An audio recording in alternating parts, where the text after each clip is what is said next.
ഞങ്ങളിപ്പോൾ ഇവിടെ മർക്കസ് ഇന്റർനാഷണൽ സ്കൂളിന്റെ ഭാഗത്താണുള്ളത്. ഇത് കണ്ടില്ല, ഇവിടെ രണ്ട് ബസ് ഇവിടെ വെച്ചാണ്. അപ്പോൾ രണ്ട് കുട്ടികൾ കൊണ്ടുവന്ന ബസ്, ഞാനെന്റെ സെക്രട്ടറി ഉണ്ട്, നമ്മുടെ ട്രഷറുണ്ട്, ജോഷിയുണ്ട്. അപ്പോൾ ഇതിന്റെ സംഭവം എന്താ വെച്ചാൽ ഇതിന്റെ പിന്നാമ്പുറത്തെ പോയി നോക്കിയാലാണ് ഇതിന്റെ കാര്യം മനസ്സിലാകുക. ഇത് കണ്ടോ നിങ്ങൾ കാണുന്നത് മുകളിലെ ഈ സ്കൂൾ കണ്ട മുകളിലൊക്കെ ഉണ്ടാക്കുന്നത് കണ്ടോ, ഇവിടെ കണ്ടോ ഇതൊക്കെ ഇവിടെ തടഞ്ഞതാണ്. പോലീസും അന്ന് വില്ലേജ് ഓഫീസറും വന്നതൊക്കെ തടഞ്ഞാണിത്. അവിടെ ഇപ്പം രണ്ടാമത് ഈ ബസ് മറച്ചു വെച്ച് കഴിഞ്ഞാലാണ് ഇവരിങ്ങനെ പണിയെടുക്കുന്നത്. കോടതി ഓർഡറുകളാണ്. അപ്പോൾ കോടതിയിൽ നിന്നും ഇവർക്ക് വിലയില്ല.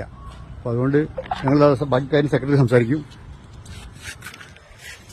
ഹലോ, നമസ്കാരം. ഇപ്പോൾ ഓൾറെഡി പ്രസിഡന്റ് പറഞ്ഞ കാര്യം തന്നെയാണ് നമുക്കും പറയാനുള്ളത്. കോടതി വിധി ഉണ്ടായിട്ടും ഇവിടെ തണ്ണീർത്തടത്തിന്റെ ഭാഗം ഈ പ്രദേശത്ത് ഒരു പരിപാടികളും ചെയ്യരുത് എന്നുള്ളതാണ്. എന്നിട്ട് പോലും നിയമങ്ങളെ വെല്ലുവിളിച്ചുകൊണ്ടാണ് ഇവിടെ പരിപാടികൾ നടത്തുന്നത്. ഈ പ്രദേശത്തുള്ളവരെ പണിക്ക് കിട്ടാത്തതുകൊണ്ട് വേറെ സ്ഥലങ്ങളിൽ നിന്ന് രാത്രിയുടെ മറവിൽ പണിയെടുപ്പിക്കാൻ കൊണ്ടുവരികയാണ്. അപ്പോൾ ഇവിടെ പണി നടന്നുകൊണ്ടിരിക്കുകയാണ്. അപ്പോൾ നമ്മൾ ഇതിന്റെ സംഘടനയുടെ ഭാരവാഹികളുണ്ട്. പെട്ടെന്നാണ് ഞങ്ങളുടെ ശ്രദ്ധയിൽപ്പെട്ടത്. ഞങ്ങൾ ഇവിടെ തടയാനുള്ള പരിപാടിയായിട്ട് മുന്നോട്ട് പോയിക്കൊണ്ടിരിക്കുകയാണ്.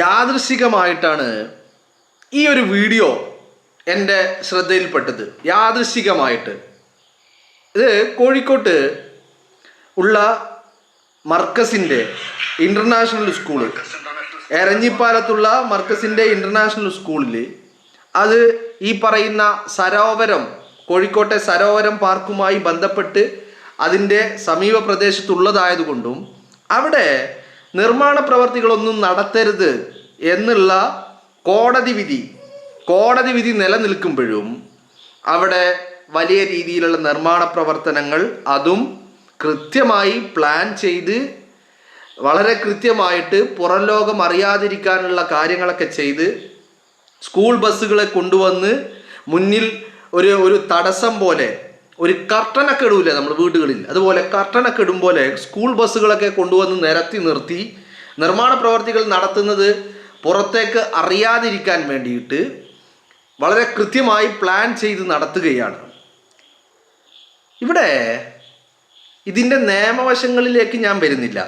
നിയമവശങ്ങൾ എന്ന് പറഞ്ഞാൽ ഈ പറയുന്ന ഇതിൻ്റെ നിജസ്ഥിതി എന്താണ്, മറ്റുള്ള കാര്യങ്ങൾ എന്താണ് എന്നതിനെക്കുറിച്ചൊന്നും നമ്മൾ പറയുന്നില്ല. പക്ഷെ ഒരൊറ്റ കാര്യം പറയാം. എന്താണ്? കോടതിയുടെ ഒരു ഉത്തരവ് നിലനിൽക്കുക, എന്ത്? നിർമ്മാണ പ്രവർത്തനങ്ങൾ നടത്താൻ പാടില്ല എന്നുള്ളത്.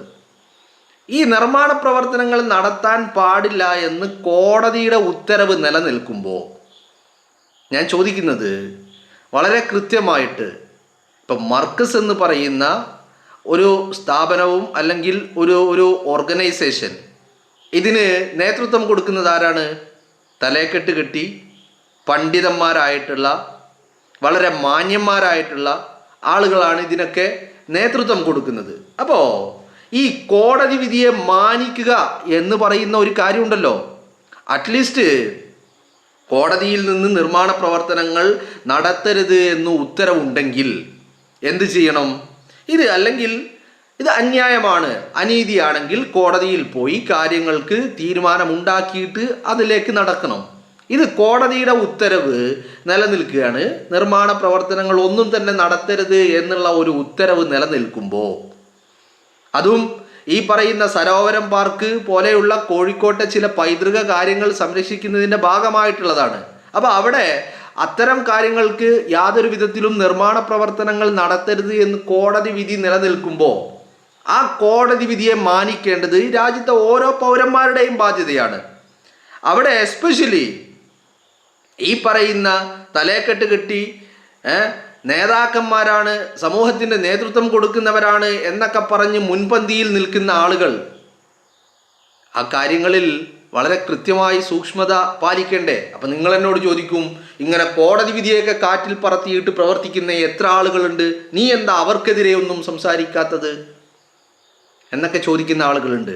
അപ്പം ഞാൻ ഇവരോട് എനിക്ക് പറയാനുള്ളത്, കാരണം ഈ പറയുന്ന കാന്തപുരം AP അബൂബക്കർ മുസ്ലിയാർ ആണെങ്കിലും അദ്ദേഹത്തിൻ്റെ മകൻ ഹക്കീം അസ്സരി ആണെങ്കിലും ഒക്കെ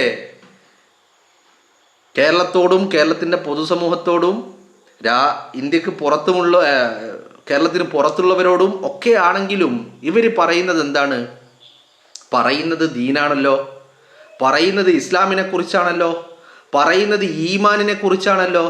ജീവിതം എങ്ങനെയാവണം എന്നുള്ളതിനെ കുറിച്ചാണല്ലോ, അല്ലേ? അപ്പൊ ദീന് പറയുന്നവർക്ക് രാജ്യത്തിൻ്റെ നിയമം അത് കർശനമായിട്ട് അത് പാലിക്കേണ്ടത് ദീന് പറഞ്ഞുകൊണ്ടേയിരിക്കുന്നവർ അത് മുൻപന്തിയിൽ നിന്ന് പാലിച്ച് മാതൃക കാണിക്കണം. മറ്റാര് ചെയ്തോ ഇല്ലേ എന്നുള്ളതല്ലല്ലോ അവരെ സംബന്ധിച്ചിടത്തോളം മാനദണ്ഡം. ഒരു മുസ്ലിമായ വ്യക്തിയെ സംബന്ധിച്ചിടത്തോളം ഈമാനിനെ കുറിച്ചും വിശ്വാസത്തെക്കുറിച്ചും ചെയ്യരുതായ്മയെക്കുറിച്ചും ചെയ്യേണ്ട കാര്യങ്ങളെക്കുറിച്ചുമൊക്കെ ജനങ്ങളോട് പറഞ്ഞുകൊണ്ടേയിരിക്കുന്ന ആളുകൾ അവരല്ലേ മാതൃകയാവേണ്ടത്? അതല്ലേ ഈമാൻ എന്ന് പറയുന്നത്?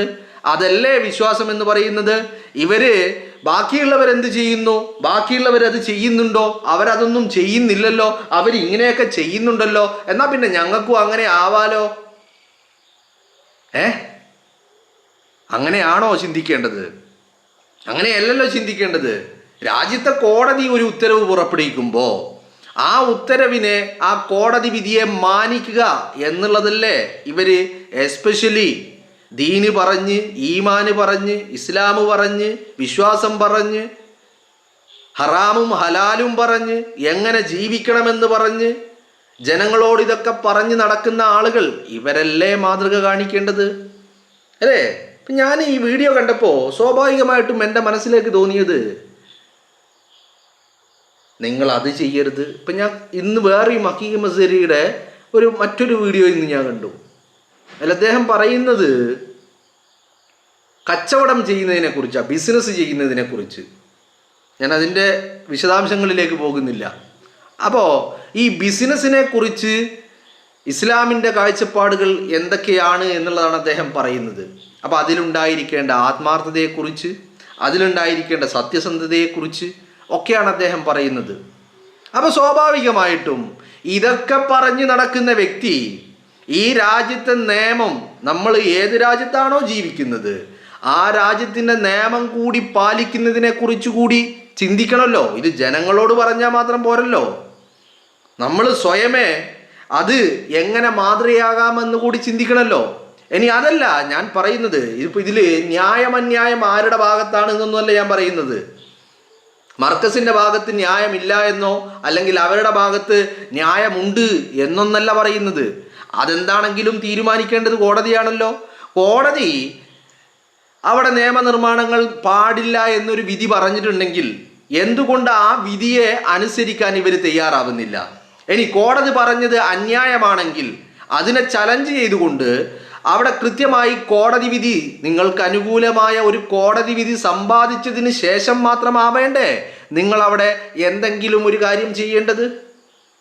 മനസ്സിലായില്ലേ? ഇപ്പൊ പറയുന്ന കോടതി വിധി വന്നതിന് ശേഷം കേരളത്തിൽ ഇപ്പൊ പറയുന്ന നിയമപാലകരായിട്ടുള്ള പോലീസും ഉദ്യോഗസ്ഥരും അടക്കം വന്ന് ഇടപെട്ട് എല്ലാം സ്റ്റോപ്പ് ചെയ്തെടുത്ത് ഇത്ര കൃത്യമായിട്ട് നിങ്ങൾ ആ പ്ലാനിങ് നിങ്ങൾ മനസ്സിലാക്കണം. കാരണം കോമ്പൗണ്ടിൻ്റെ ഉള്ളിലേക്ക് ആളുകൾക്കുള്ള വ്യൂ ഈ പറയുന്ന കവാടത്തിലൂടെയാണ്, ഗേറ്റിലൂടെ. ആ ഗേറ്റിൻ്റെ മുന്നിൽ എന്താക്കി, ബസ് കൊണ്ടുവന്ന് നിരനിരയാക്കി നിർത്തി, സ്കൂൾ ബസ്. എന്നിട്ട് ആ സ്കൂൾ ബസ് നിരനിരയാക്കി നിർത്തിയിട്ട് അതിന് പിന്നിൽ നിർമ്മാണ പ്രവർത്തനങ്ങൾ. അപ്പോൾ ഒരാൾക്ക് പാസ് ചെയ്യുന്ന ഒരാൾക്ക് പെട്ടെന്ന് കാണാൻ പറ്റൂല. അപ്പം ലക്ഷ്യം കൃത്യമാണല്ലോ, കോടതി വിധിയുണ്ട്, ഇത് പുറം ലോകം അറിയരുത്, അതുകൊണ്ട് നമുക്കിത് മറച്ചു വെച്ചിട്ട് കള്ളക്കളി നടത്തണം. അപ്പൊ ഇതാണോ ഈമാൻ? ഇതാണോ മാതൃക? ഇതാണോ ദീന്? ഇതാണോ വിശ്വാസം? പറയേണ്ടതുണ്ട് എന്നുള്ളതാണ്. എന്താണെങ്കിലും ബിസിനസ് നന്നായിട്ട് അങ്ങനെ കൊഴുത്ത് വളരുന്നുണ്ട് ദീനിന്റെ മറവില്. ബിസിനസ് അങ്ങനെ കൊഴുപ്പിച്ചു കൊണ്ടുപോകുന്നുണ്ട് ദീനിന്റെ മറവില്. എന്താണ് നടക്കുന്നത്? സംഭവം പറയുന്നത് ദീനിനെ കുറിച്ചാണ്, ഇസ്ലാമിനെ കുറിച്ചാണ്, വിശ്വാസത്തെ കുറിച്ചാണ്. അണിയറയിൽ നടക്കുന്നത് നല്ല ബിസിനസ്സുമാണ്, അല്ലേ? അല്ലെങ്കിൽ നിങ്ങളൊന്ന് നോക്ക്, ഒരു മനുഷ്യനോട് ബിസിനസ് ചെയ്യുന്നതിനെ കുറിച്ച്, അതിൻ്റെ ഇസ്ലാമിക നിയമങ്ങളെ കുറിച്ച് പറയുന്ന വ്യക്തി ഈ പറയുന്ന കോടതി വിധി അംഗീകരിക്കുന്നില്ലെങ്കിൽ ആ വ്യക്തി ഏത് രീതിയിലാണ് ആ വ്യക്തിയുടെ ഈമാൻ പൂർണ്ണമാകുക, വിശ്വാസം പൂർണ്ണമാകുക എന്നൊന്നും എനിക്കറിയില്ല കേട്ടോ. നിങ്ങൾക്ക് ആർക്കെങ്കിലും ആരെങ്കിലും പറയും നിങ്ങൾ. അപ്പം ഇവർ മാതൃകയാവേണ്ട ആളുകൾ. ഇതിന് മറ്റൊരു പ്രശ്നം കൂടിയുണ്ട് ഇവിടെ. എന്താണ്? ഇങ്ങനെ പണ്ഡിത വേഷം ധരിച്ച് തലയെക്കെട്ട് കെട്ടി താടിയൊക്കെ വെച്ച് പണ്ഡിതരായി ദീനിൻ്റെ വക്താക്കളായി ഇറങ്ങി പുറപ്പെട്ടിട്ട് ഇത്തരത്തിലുള്ള എന്താ പറയണ്ടേ ഒരു ഒരിക്കലും മാതൃകയല്ലാത്ത പ്രവർത്തനങ്ങൾ, ഞാനിങ്ങ് വാക്കുകളൊക്കെ കുറച്ച് സൂക്ഷിച്ചുപയോഗിക്കുന്നതാ. കാരണം നമുക്ക് പണ്ഡിതന്മാരോടൊക്കെ ബഹുമാനമുണ്ട്, അതൊന്നുമില്ല എന്നല്ല. പക്ഷേ ഇത്തരം പ്രവർത്തികൾ കൃത്യമായി അവരുടെ ഭാഗത്തു നിന്ന് ഉണ്ടാകുന്നുണ്ടെങ്കിൽ അത് മാതൃകയല്ല, അത് മാതൃകാപരമല്ല എന്നുള്ളതാണ്. അപ്പോൾ എന്താണെങ്കിലും മർക്കസ് ഇൻ്റർനാഷണൽ സ്കൂളാണ്, പള്ളി മദ്രസയൊന്നുമല്ല, മർക്കസ് ഇൻ്റർനാഷണൽ സ്കൂൾ. അതിൻ്റെ വിശദാംശങ്ങളിലേക്ക് പോകാതിരിക്കുന്നതായിരിക്കും നല്ലതെന്ന് എനിക്ക് തോന്നുന്നത്. കാരണം ഞാൻ ഇവരുടെ തന്നെ ഒരു സ്ഥാപനത്തെക്കുറിച്ച് ഞാൻ കഴിഞ്ഞ ദിവസം ഇങ്ങനെ കേട്ടതാണ്. എന്താ സംഭവം? എല്ലാത്തിനും പിരിവാണ്. എന്തിനാ പിരിവ്? ഈ പിരിവ് നടത്തുന്നതൊക്കെ എന്തിനാ? ജനങ്ങൾക്ക് സേവിക്കാൻ വേണ്ടിയിട്ട്, ജനങ്ങളെ സേവിക്കാൻ വേണ്ടിയിട്ട്. അപ്പം ജനങ്ങളെ സേവിക്കാൻ വേണ്ടി പിരിവ് നടത്തുന്ന ആളുകൾ ഇവരുടെ ഒരു സ്കൂള്, ഇവരുടെ കീഴിലുള്ള ഒരു സ്കൂള്, ആ സ്കൂളിൽ ഒരു LKG വിദ്യാർത്ഥിയെ ചേർത്താൻ ഡൊണേഷൻ മാത്രം 30,000 രൂപ.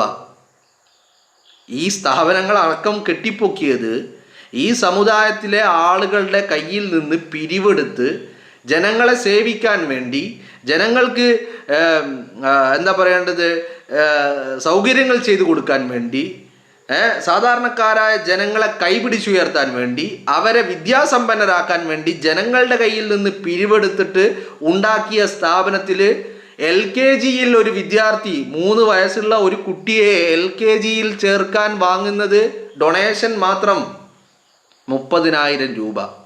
അത് കഴിഞ്ഞിട്ട് ഫീസുകൾ വേറെയുണ്ട്. മാസം 2,000 രൂപ എങ്ങാനുമാണ് ഒരു മാസത്തെ ഫീസ്. അവിടെ ടേംലി ഫീസല്ല, അവിടെ ഓരോ മാസവുമാണ് ഫീസ്. മാസം 2,000 രൂപ, 1,800 ചില്ലറയോ 1,900 അങ്ങനെ എന്തോ 2,000 രൂപ ഫീസ്. ആ ഫീസ് വേറെ വാങ്ങുന്നു. അതിന് പുറമെ ഡൊണേഷനായിട്ട്, ഡൊണേഷൻ എന്നാണ് അതിനെ വിളിക്കുന്നത്, ആ ഡൊണേഷൻ കൊടുത്താൽ മാത്രമേ അഡ്മിഷൻ കിട്ടുള്ളൂ. ഡൊണേഷനായിട്ട് 30,000 രൂപ ഒരു 3 വയസ്സുള്ള കുട്ടിയെ LKGയിൽ ചേർക്കാൻ. സ്ഥാപനം എന്തിനാ ഉണ്ടാക്കിയത്? ഈ ഉമ്മത്തിന് സേവനം ചെയ്യാൻ വേണ്ടിയിട്ട്, ഈ ഉമ്മത്തിന് വിദ്യാസമ്പന്നരാക്കാൻ വേണ്ടിയിട്ട്. എങ്ങനെയാ കിട്ടിയത്? ജനങ്ങളുടെ കയ്യിൽ നിന്ന് പിരിവെടുത്തിട്ട്. മനസ്സിലാക്കണം. അതല്ലാതെ ഏതോ ഒരു ബിസിനസ്മാൻ കൊണ്ടുവന്നിട്ട്, ഒരു ബിസിനസ്മാൻ ഒരു സ്കൂൾ തുടങ്ങുന്നത് പോലെയല്ല. ഒരു ബിസിനസ്മാൻ അയാളുടെ കയ്യിലുള്ള പണം ഉപയോഗിച്ച് ക്യാപിറ്റലായി വെച്ച് അയാൾ ബിൽഡിങ്ങുകളൊക്കെ ഉണ്ടാക്കി അയാളുടെ സ്കൂൾ തുടങ്ങുന്നത് പോലെയല്ല. മറിച്ച് ഇത് ജനങ്ങളുടെ കയ്യിൽ, തൊട്ടതിനും പിടിച്ചതിനും ഒക്കെ പിരിവാ. ജനങ്ങളുടെ കയ്യിൽ നിന്ന് പിരിവെടുത്തിട്ട് ഒരു സ്ഥാപനം, ഒരു വിദ്യാഭ്യാസ സ്ഥാപനം, അതും വിദ്യാഭ്യാസ സ്ഥാപനം, സാധാരണക്കാരായ പാവങ്ങളായ ഈ ഉമ്മത്തിലെ ജനത്തിന് അവരുടെ കയ്യിൽ നിന്ന് പിരിവെടുത്തിട്ട് ഒരു സ്ഥാപനം ഉണ്ടാക്കിയിട്ട് അവരുടെ മക്കളെ പഠിപ്പിക്കണമെങ്കിൽ, LKGയിൽ ചേർക്കണമെങ്കിൽ 30,000 കൊടുക്കണം. അപ്പം നിങ്ങൾ ചോദിക്കും അതിലും കൂടുതൽ വാങ്ങുന്ന സ്ഥാപനങ്ങളുണ്ടല്ലോ എന്ന്. ഒക്കെ ഉണ്ടാവും. ജനങ്ങളുടെ കയ്യിൽ നിന്ന് പിരിവെടുത്തിട്ടുണ്ടാക്കിയ സ്ഥാപനങ്ങളൊന്നുമല്ല. ഇത് ജനങ്ങളുടെ കയ്യിൽ നിന്ന്, ഈ ഉമ്മത്തിലെ ജനങ്ങളുടെ കയ്യിൽ നിന്ന്, സാധാരണക്കാരൻ്റെ കയ്യിൽ നിന്ന് വീടുകളിൽ കയറിയിട്ട് ആളുകളെ പോയി കണ്ട് പിരിവെടുത്തിട്ട് ഉണ്ടാക്കിയ സ്ഥാപനങ്ങൾ. അവിടെ സാധാരണക്കാരൻ്റെ മകൻ പഠിക്കണമെങ്കിൽ 30,000, LKGയിൽ ഒരു വിദ്യാർത്ഥിയെ ചേർക്കണമെങ്കിൽ 30,000 രൂപ ഡൊണേഷൻ കൊടുക്കണം. അപ്പം അതവിടെ നിൽക്കട്ടെ, വിഷയം മാറുന്നുണ്ട്. അപ്പോൾ അത്തരത്തിലെ ഒരു സ്കൂളാണ് ഇൻ്റർനാഷണൽ സ്കൂൾ. അപ്പോൾ എന്താണെങ്കിലും ഇതാണോ ഈമാൻ, ഇതാണോ മാതൃക, ഇങ്ങനെയാണോ ഉമ്മത്തിന് നേതൃത്വം കൊടുക്കേണ്ടവർ പ്രവർത്തിക്കേണ്ടത് എന്നുള്ളത് ഇവരൊന്ന് ചിന്തിക്കുന്നത് നല്ലതാ. ഇതൊന്നും ജനങ്ങളോട് പറയണ്ട കേട്ടോ, സ്വയമേ ചിന്തിക്കുക. എപ്പോഴാണ് ഈമാൻ പൂർത്തിയാകുന്നത്, എങ്ങനെയാണ് ഒരു വിശ്വാസി പ്രവർത്തിക്കേണ്ടത്, അല്ലേ? കിടക്കുന്നത് മുതൽ ചെരുപ്പിടുന്നതിലൂടെ, വസ്ത്രം ധരിക്കുന്നത് പോലെ, ഭക്ഷണം കഴിക്കാൻ ഇരിക്കുന്നത്, ഭക്ഷണം കഴിക്കേണ്ടത്, ബാത്റൂമിൽ പോകുന്നത്, കുളിക്കേണ്ടത്, അങ്ങനെ എല്ലാം ദീന് പറഞ്ഞെടുത്ത് ഒരു രാജ്യത്ത് ജീവിക്കുമ്പോൾ ആ രാജ്യത്തെ നിയമം, അവിടുത്തെ കോടതി ചെയ്യരുതെന്ന് പറയുന്ന കാര്യം ചെയ്യണമെന്ന് ദീന് പറയുന്നുണ്ടോ? അതുകൂടി ഇവരൊന്ന് ജനങ്ങളോട് പറയണ്ട, ഒന്ന് ചിന്തിച്ചാൽ മതി, ആത്മവിചിന്തനം നടത്തിയാൽ മതി, എന്നിട്ട് മുന്നോട്ട് പോവുക. മനസ്സിലായില്ലേ? അന്യായമാണെങ്കിൽ കോടതിയിൽ പോയിട്ട് ഈ വിധിയെ ചലഞ്ച് ചെയ്തിട്ട് കോടതിയെ ബോധ്യപ്പെടുത്തിയിട്ട് അവിടുന്ന് അനുകൂലമായ ഒരു ഉത്തരവ് വാങ്ങി വന്നതിന് ശേഷമായിരിക്കണമായിരുന്നു ഈ പറയുന്ന പ്രവർത്തികൾ ചെയ്യേണ്ടത്. ഇതിപ്പോൾ എന്താണ് ഉണ്ടാവാൻ പോകുന്നത്? ഇപ്പോൾ ഇതൊക്കെയുമായി ബന്ധപ്പെട്ട ആളുകൾ, ഇതിൻ്റെ പിന്നിൽ നടക്കുന്ന ആളുകൾ, അപ്പോൾ അവരുടെയൊക്കെ മനസ്സിൽ ഈ തലക്കെട്ടും തൊപ്പിയും താടിയും ഒക്കെ വെച്ച് പണ്ഡിതന്മാരെ കാണുമ്പോൾ ഇവരൊക്കെ ഇങ്ങനെയാണ് എന്ന് പറഞ്ഞാൽ ബാക്കിയുള്ള ആളുകളെ കൂടി പറയിപ്പിക്കാൻ വേണ്ടിയിട്ട് ഒരു കൂട്ടരങ്ങോട്ട് ഒരുമ്പെട്ട് ഇറങ്ങിയിരിക്കുകയാണ്.